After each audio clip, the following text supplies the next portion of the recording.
અને 2 બાજુ સ્ટિચ કરી દઈશું તો આપણું પોકેટ બની જશે એક આ મિસલ.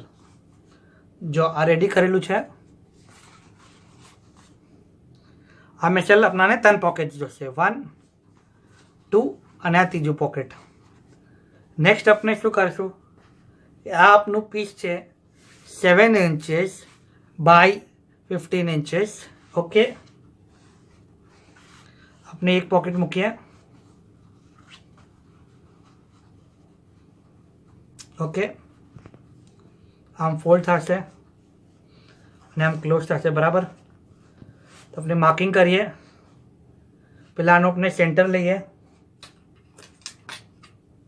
આપણે અહીંયાથી અપ્રોક્સ 2 to 3 ઇંચીસ નીચે ઉતરશું, વધારે નહીં.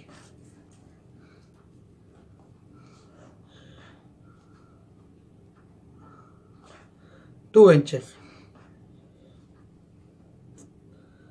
ઓકે,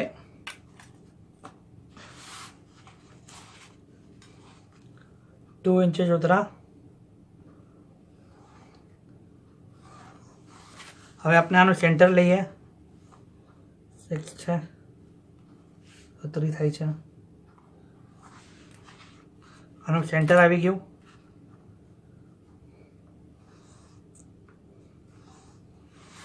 આ એક કામ પટી ગયું.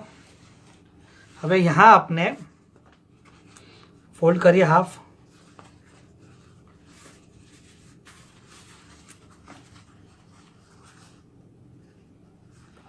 સેન્ટર છે, સેન્ટર પર અને એના થોડા નીચે, વધારે નહીં. સેન્ટર છે અને એના